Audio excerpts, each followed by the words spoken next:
আজ রায়ান আর তনুর ডিভোর্স। এক স্বামী স্ত্রীর ডিভোর্সের ফাইনাল ডেটের দিন তারা নিজেদের পরিবারের সদস্যদের সঙ্গে কোর্টে উপস্থিত হয়েছিলেন।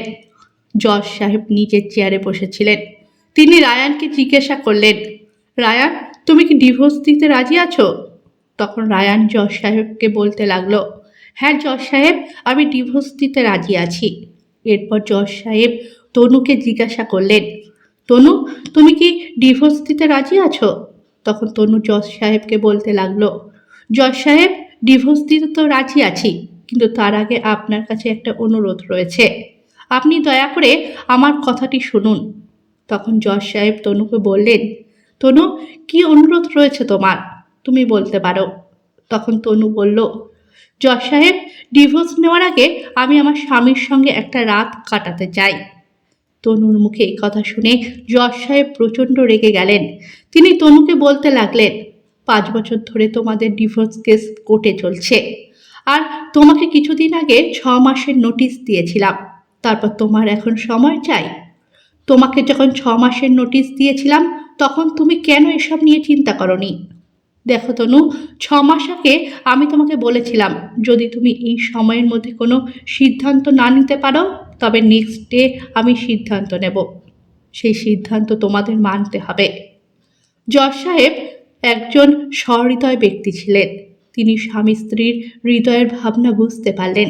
তিনি মনে মনে ভাবলেন, যদি দুজনকে একদিন দেওয়া যায় তবে হয়তো সমস্যার সমাধান হতে পারে। জজ সাহেবের মনে হলো, 6 মাসে যখন কিছু হয়নি তখন একদিনে আর কি হবে।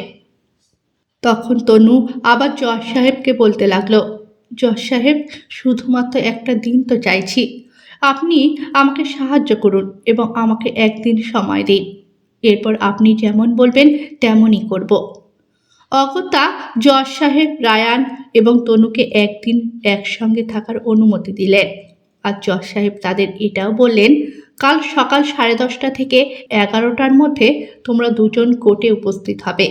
কালকেই তোমাদের কেসের অন্তিম ফয়সালা হবে। কিন্তু তনুর মুখে একথা শুনে তার পরিবারের লোকেরা তাকে উল্টো পাল্টা বকাবকি করতে লাগলো। তখন জজ সাহেব তাদেরকে বলতে লাগলেন, দেখুন, আপনাদের 5 বছর সময় দিয়েছিলাম যাতে 5 বছরের মধ্যে তারা দুজন আপোষে কথা বলে নিজেদের সমস্যার সমাধান করতে পারে। কিন্তু আপনারা আপনাদের মেয়ের এই সমস্যার সমাধান করতে পারেননি। তাই এখন যখন ও নিজে থেকে সময় চাইছে, আপনারা ওকে কিছুই বলতে পারেন না। এতদিন পর্যন্ত আপনাদের মেয়ে আপনাদের কাছেই ছিল। আপনারা এতদিন যখন মেয়েকে বোঝাতে পারেননি, তাহলে কোর্টে এসে আপনারা এই সমস্ত সমস্যা ক্রিয়েট করবেন না। দেখুন, ওরা দুজন প্রাপ্তবয়স্ক, ওদেরকে নিজেদের সিদ্ধান্ত নিতে দিন। ওরা একসঙ্গে থাকতে চায় নাকি ডিভোর্স নিতে চায়। জজ সাহেবের মুখে একথা শুনে তনুর পরিবারের লোক চুপ হয়ে গেল এবং জজ সাহেবের সিদ্ধান্ত মেনে নিল। রায়ান আর তনু কোর্টরুম থেকে বাইরে বেরোলো। তখন তনু রায়ানকে বলতে লাগলো, দেখো রায়ান, তুমি আমার সঙ্গে এক রাত থাকতে চাও বা না চাও, জজ সাহেবের কথা মেনে তোমাকে আজ আমার সঙ্গে আজ রাতটা কাটাতে হবে। তখন রায়ান তনুকে বলতে লাগলো, ঠিক আছে, জজ সাহেবের আদেশ আমি পালন করব। তখন তনু বলল, তবে আজকের রাত আমরা কারোর বাড়িতে কাটাবো না, না তোমার বাড়িতে না আমাদের বাড়িতে।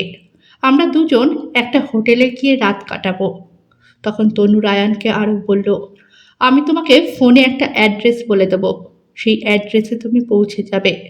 কখন যেতে হবে, কটার সময় পৌঁছাতে হবে, সমস্ত কিছু আমি তোমাকে ফোনে জানিয়ে দেব। তারপর তনু একটা হোটেল রুম বুক করলো এবং রায়ানকে ফোন করে বলতে লাগলো, রায়ান, রাত 8টার মধ্যে তুমি হোটেলে পৌঁছে যেও। এমন বলে তনু ফোন কেটে দিল। যখন সন্ধ্যা 7টা বাজলো তখন রায়ান মনে মনে ভাবতে লাগলো, তনুর সঙ্গে দেখা করা খুব প্রয়োজন। আমি জানতে চাই, আজ 5 বছর পর, এতদিন কেটে যাওয়ার পর হঠাৎ আজ তনু এমন কথা কেন বলল। এ কথা ভেবে যখন 8টা বাজলো, রায়ান সেই হোটেল রুমে পৌঁছে গেল। কিন্তু রায়ান যখন হোটেল রুমে প্রবেশ করলো তখন তনু ছিল না। পুরো ঘর একদম ফাঁকা অবস্থায় ছিল। রায়ান রুমের চারদিকে তনুকে খুঁজতে লাগলো, কিন্তু সে তনুকে সেখানে কোথাও পেল না। তারপর রায়ান সেখানে 15-20 মিনিট বসলো। 15-20 মিনিট পর তনু সেখানে এলো। তনু খুব সুন্দর করে সেজেগুজে এসেছিল। তাদের বিয়ের দিন তনু ঠিক যেমন সেজেছিল ঠিক তেমনভাবে সেজে এসেছিল। কিন্তু রায়ান যখন তনুকে ওভাবে দেখল, তার মধ্যে কোনো ভাবান্তর হলো না। অর্থাৎ সে কোনো বিষয় নিয়ে কোনো খুশি প্রকাশ করলো না বা তার তনুকে দেখে কোনো অনুভূতি হলো না। তনু রুমে প্রবেশ করে বিছানায় গিয়ে বসল এবং রায়ানকে জিজ্ঞাসা করল, রায়ান, তুমি ঠিক আছো তো? কিন্তু রায়ান তনুর কথার কোনো উত্তর দিল না। তখন তনু রায়ানকে বলতে লাগলো, রায়ান, আজকের রাতটা শুধু আমাদের জন্য, তুমি যা ইচ্ছা তা করতে পারো। তবে রায়ান এই কথার কোনো উত্তর দিল না। তাকে দেখে মনে হলো সে যেন তনুর কোনো কথা শুনতে পাচ্ছে না। রায়ান তনুকে বারবার ইগনোর করছিল, কিন্তু তনু রায়ানের সঙ্গে বারবার কথা বলার চেষ্টা করছিল। তনুকে দেখে মনে হলো সে রোমান্টিক মুডে আছে, কিন্তু রায়ান কোনোভাবেই তনুর সঙ্গ দিতে রাজি ছিল না। তনু যখন রায়ানকে জড়িয়ে ধরতে গেল, তখন রায়ান তাকে সরিয়ে দিল। তখন রায়ান তনুকে বলতে লাগলো, তনু, তুমি জজ সাহেবের কাছে এই সমস্ত নাটক করার জন্য সময় চেয়েছিলে। আমাকে ক্ষমা করো, আমি তোমার সঙ্গে কোনো রকম সম্পর্ক স্থাপন করতে রাজি নই। তবে রায়ানের মুখে এই সমস্ত কথা শুনে তনু একবারও রাগ করল না। সে মৃদু মৃদু হাসতে লাগলো। তাকে দেখে মনে হলো সে যেন কোনো অন্য প্ল্যান নিয়ে সেই হোটেলে এসেছে। তখন তনু রায়ানকে বলতে লাগলো, দেখো রায়ান, আমাদের কিন্তু এখনো ডিভোর্স হয়নি, তাই আমি তোমার এখনো স্ত্রী। স্বামী হিসেবে যা ইচ্ছা আমি তোমার সঙ্গে তা করতে পারি। তনুকে বাধা দেওয়ার কোনো অধিকার তোমার নেই। তখন রায়ান প্রচণ্ড রেগে গেল এবং তনুকে বলতে লাগলো, তনু, তুমি চাওটা কি? তোমার মনে যদি কোনো কথা থাকে তাহলে তুমি সেটা পরিষ্কার আমাকে জানাও।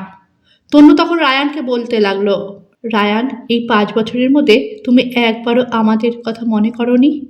তোমার একবারও মনে হয়নি আমার সঙ্গে দেখা করা উচিত বা কোনো কথা বলা উচিত? কথা শুনে রায়ান খুব দুঃখিত হয়ে পড়ল। তনুর কথাগুলো তার বুকে তীরের মতো বিঁধল। তখন রায়ান তনুকে বলতে লাগলো, তনু, তুমি মনে হয় ভুলে যাচ্ছ এই সমস্ত কারণে আজ আমাদের ডিভোর্স হচ্ছে।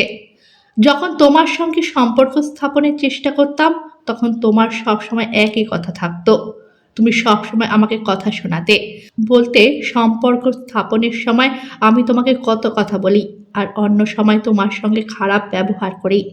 তোমার কথা চিন্তা করি না, সবসময় আমি কাজে ব্যস্ত থাকি। রায়ান বলতে লাগলো, আচ্ছা তনু, বলো তো, সত্যি কি আমি তোমাকে ভালোবাসতাম না, তোমার কেয়ার করতাম না? তুমি তো ছোটোখাটো কারণে আমার সঙ্গে রাগ করতে, কিন্তু তবুও আমি তোমাকে বারবার মানানোর চেষ্টা করতাম। তখন তনু বলল, রায়ান, যা হয়ে গেছে তা হয়ে গেছে। ও সমস্ত পুরনো কথা মনে করে আজকের দিনটা খারাপ করো না। তনু বলল, রায়ান, তুমি কেমন মানুষ? এই পৃথিবীতে হয়তো 2-3% মানুষ এমন থাকে যাদের সামনে তাদের স্ত্রী সেজে গুজে বসে আছে, কিন্তু তবুও তারা তাদের সঙ্গে সময় না কাটিয়ে নিজের কথা বলে যাচ্ছে। কিন্তু রায়ানের সেই সময় এমন কোনো মুড ছিল না বা তার তনুর সঙ্গে কোনো শারীরিক সম্পর্ক স্থাপনের ইচ্ছা ছিল না। রায়ান তনুকে বলতে লাগলো, তনু, তুমি কি ভুলে গেছো তুমি আমাকে কী ধরনের কথা বলতে? তুমি তো এটা বলতে যে একজন পুরুষ মানুষের একজন মহিলার কাছে শুধু একটা জিনিসই চাহিদা থাকে, সে জিনিসটা পেয়ে যাওয়ার পর একজন পুরুষ তার স্ত্রীর কোনো কদর করে না। তুমি তো সব সময় আমাকে এই সমস্ত কথা বলে অপমান করতে। তাহলে আজকে তোমার কি হলো? কেন তুমি নিজে যেচে আমার সঙ্গে সম্পর্ক স্থাপনের চেষ্টা করছো? কি ব্যাপার তনু, তুমি আমাকে পরিষ্কার বলো, তোমার মনে অন্য কোনো কথা চলছে? তখন তনু রায়ানকে বলতে লাগলো, রায়ান, তুমি ঠিক ধরেছ, আমার তোমার সঙ্গে শারীরিক কোনো সম্পর্ক স্থাপন করার ইচ্ছা নেই। আর আমি তো এ সমস্ত করছি শুধু আমার মনের প্রশ্নের সমাধান করার জন্য।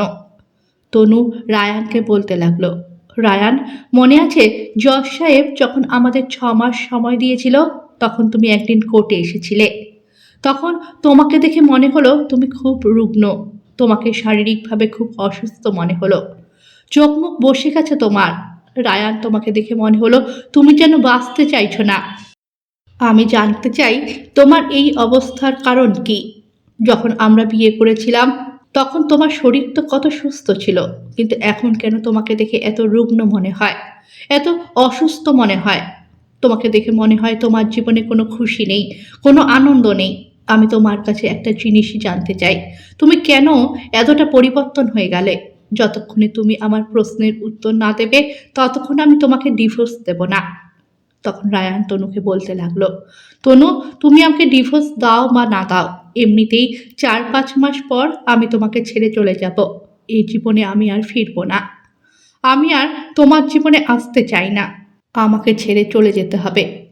তনু বলল, রায়ান, তুমি কি বলছো? আমি কিছু বুঝতে পারছি না। তুমি আমাকে একটু পরিষ্কার করে বলবে?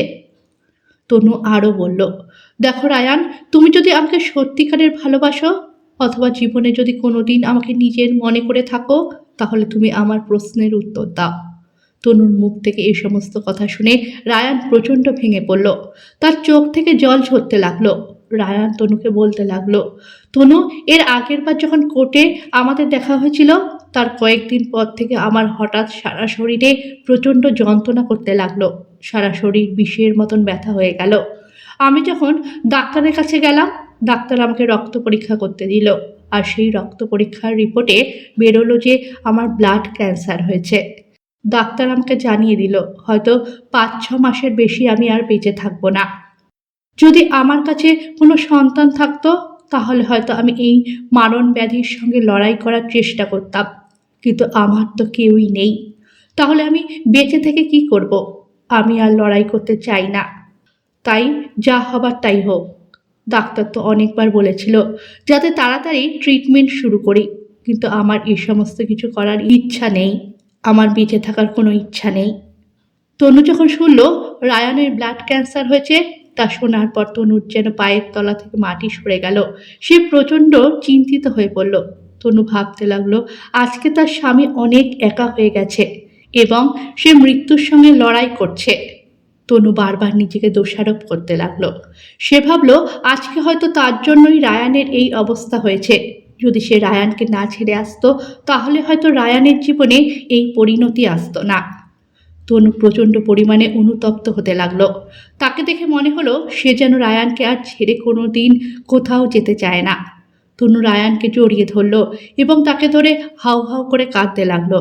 কিন্তু রায়ান তনুকে একবারের জন্যও জড়িয়ে ধরল না। সে তো তনুকে ছাড়ানোর চেষ্টা করছিল। রায়ান ভাবছিল 4-5 মাস পর তো তার মৃত্যু হয়ে যাবে। এখন যদি সে তনুর প্রতি নিজের ভালোবাসা প্রকাশ করে তাহলে তনুর জীবন বরবাদ হয়ে যাবে। এই সমস্ত কিছু ভেবেই রায়ান তনুর থেকে ডিভোর্স চেয়েছিল। সে তনুকে কখনোই ভেঙে পড়তে দেখতে চায়নি। সে কখনো দেখতে চায়নি তনু তার জন্য নিজের সমস্ত জীবন দুঃখে কাটিয়ে দিই। রায়ান তনুকে বলতে লাগলো, দেখো তনু, আমাকে যা যা জিজ্ঞাসা করেছ আমি সমস্ত কথার উত্তর দিয়ে দিয়েছি। তুমি জানতে চাইলে আমাকে দেখতে কেন এত রুগ্ন লাগে, কেন এত দুঃখী আর উদাস থাকি। তোমাকে তার কারণ বলে দিয়েছি।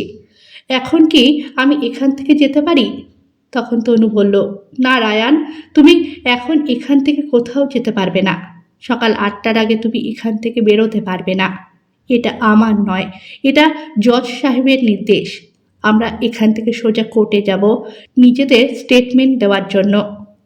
তখন তনু রায়ানকে বলতে লাগলো, রায়ান, তুমি যদি চাও তাহলে আমরা আজ রাতে একসঙ্গে থাকতে পারি। কিন্তু রায়ান এ সমস্ত কিছু ভাবার জন্য রাজি ছিল না। রায়ান বেডের এক কোণায় বসে বসে নিজের অতীত জীবনের স্মৃতিচারণা করতে লাগলো। তারা দুজন নিজেদের জীবনের স্পেশাল মোমেন্টগুলোর কথা মনে করছিল, যখন তারা একে অপরকে ভালোবাসতো এবং খুব খুনসুটি করত। তখন রায়ানকে তাদের পুরনো দিনের কথাগুলো মনে করাতে লাগলো। তনুর মুখে এই সমস্ত কথা শুনে রায়ান তার পুরনো দিনের কথায় হারিয়ে গেল। কিন্তু এই পুরনো দিনের কথা বলতে বলতে তনু আর রায়ানের মধ্যে হঠাৎ ঝগড়া বেঁধে গেল। ঝগড়া হওয়ার পর তনু আর রায়ান বিছানার একে অপরের বিপরীত দিকে মুখ করে বসে পড়ল। এভাবেই অনেকক্ষণ কেটে গেল। তারা কেউই একে অপরের সঙ্গে কথা বলল না। দেখতে দেখতে সকাল 7টা বেজে গেল। তখন তনু রায়ানকে বলতে লাগলো, রায়ান, আজকের পর হয়তো আমাদের কোনোদিন আর দেখা হবে না। তনু আবার বলল, রায়ান, আর কিছু সময় বাকি, তুমি যদি কিছু বলতে চাও তাহলে বলতে পারো। তখন রায়ান তনুকে বলল, তনু, তোমার সঙ্গে আমার আর কোনো কথা বলার নেই, আমি শুধু এখান থেকে যেতে চাই। তখন তনু রায়ানকে বলল, সকাল 11টার সময় কোর্টে দেখা হবে। তবে রায়ান, আজকের পর থেকে আমাদের দুজনের জীবনের রাস্তা আলাদা আলাদা হয়ে যাবে। এমন বলে তনু আর রায়ান দুজন নিজেদের বাড়িতে পৌঁছে গেল। ঠিক 11টার সময় তনু আর রায়ান নিজেদের পরিবারের লোকের সঙ্গে কোর্টে উপস্থিত হলো। তনু আর রায়ানকে দেখে জজ সাহেব মনে মনে ভাবলেন, ওরা দুজন কাল রাতে একসঙ্গে ছিল, হয়তো এই ডিভোর্সের চিন্তাধারা ওরা বদলে ফেলেছে। এই সমস্ত কথা ভেবে জজ সাহেব রায়ানকে জিজ্ঞাসা করল, রায়ান, তুমি কি এখনো ডিভোর্স নিতে চাও? রায়ান উত্তর দিল, হ্যাঁ জজ সাহেব, আমি ডিভোর্স নিতে চাই। রায়ানের মুখে এ কথা শুনে জজ সাহেব খানিকটা অবাক হলেন। তখন জজ সাহেব তনুকে জিজ্ঞাসা করলেন। জজ সাহেব তো মনে মনে এটা ভেবেছিলেন যে তনুও হয়তো একই কথা বলবে, কিন্তু যখন তিনি জিজ্ঞাসা করলেন, তনু, তুমি কি ডিভোর্স নিতে চাও? তখন তনু বলল, না জজ সাহেব, আমি ডিভোর্স নিতে চাই না। বিপদের সময় আমি আমার স্বামীকে কখনো ছেড়ে যেতে পারবো না। তনু বলল, জানেন জজ সাহেব, যখন আমাদের নতুন নতুন বিয়ে হয়েছিল তখন আমি আমার স্বামীর দীর্ঘায়ু কামনা করে কত ব্রত রাখতাম। আর আজকে যখন আমার স্বামী এত বড় বিপদে পড়েছে তখন আমি তার হাত কিভাবে ছেড়ে দেব? এমন আমি কখনো করতে পারবো না।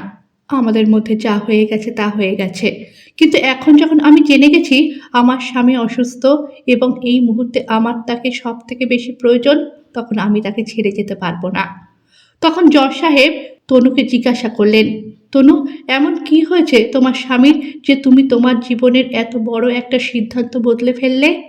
তখন তনু জজ সাহেবকে বলল, জজ সাহেব, আমার স্বামীর ব্লাড ক্যান্সার এবং এই মুহূর্তে আমি ওকে ছাড়তে পারবো না। আপনি যে করেই হোক এই ডিভোর্স ক্যান্সেল করুন। তনুর পরিবারের লোক যখন জানতে পারলো রায়ানের ব্লাড ক্যান্সার হয়েছে তখন তারা তনুকে উল্টো পাল্টা কথা বলতে লাগলো। তারা বলতে লাগলো, তোর কি মাথা খারাপ হয়ে গেছে?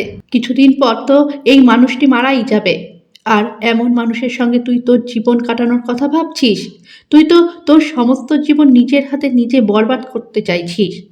তখন তনু তার পরিবারের লোককে বলতে লাগলো, দেখো, আমি রায়ানকে ভালোবেসে বিয়ে করেছিলাম, আর আমি যখন জানতে পারলাম যে আমার স্বামীর ব্লাড ক্যান্সার হয়েছে তখন এই মুহূর্তে ওকে কোথাও ছাড়তে পারবো না। ওর সঙ্গী হতে চাই, হতে পারে আমার সঙ্গ পেয়ে ও আবার জীবনে বাঁচার স্বপ্ন দেখবে, আর আমি আমার স্বামীকে এভাবে মরতে দিতে পারবো না। আমি ওর সঙ্গে থাকবো এবং ওকে সুস্থ করে তুলব। তোমরা তোমাদের বাড়ি চলে যাও, আমি আমার স্বামীর সঙ্গে তার বাড়িতে যাব। আজকের পর থেকে আমার স্বামী যেখানে থাকবে আমিও সেখানেই থাকব। রায়ান যখন তনুর সমস্ত কথা শুনল তার চোখ থেকে জল ঝরতে লাগলো। রায়ান প্রচণ্ড ভেঙে পড়েছিল। সে কোর্টের মধ্যে জোরে জোরে চিৎকার করে কাঁদতে লাগলো। আসলে রায়ান মনে মনে খুব ভেঙে পড়েছিল। তখন তনু তার কাছে এলো এবং তাকে জড়িয়ে ধরল। তনু রায়ানকে বলতে লাগলো, রায়ান, ব্লাড ক্যান্সার ঠিক হয় না এমন কিন্তু নয়। ব্লাড ক্যান্সার আজকাল ঠিক হয়ে যায়। সঠিক ট্রিটমেন্ট করলে অবশ্যই ব্লাড ক্যান্সার ঠিক হতে পারে। সঠিক সময় তোমার রোগ ধরা পড়েছে। তুমি কোনো চিন্তা করো না রায়ান, আমরা দুজনে মিলে লড়াই করব, আর দেখবে আমরা এই লড়াইয়ে জিতে যাব। তুমি অবশ্যই সুস্থ হয়ে উঠবে রায়ান, আমি তোমার সঙ্গে আছি। জজ সাহেব তনু আর রায়ানের মিল দেখে খুব খুশি হয়েছিলেন, কারণ তিনি আজকে বাড়ি থেকে এটাই ভেবে এসেছিলেন যে আজকে একটা সম্পর্ক আবার জোড়া লাগতে চলেছে। আজকে আরও একটি পরিবার ভেঙে যাওয়ার হাত থেকে বেঁচে গেল। এটা ভেবে জজ সাহেব খুব খুশি হলেন। গল্পটা যদি ভালো লেগে থাকে চ্যানেলটাকে সাবস্ক্রাইব করে পাশে থাকবেন।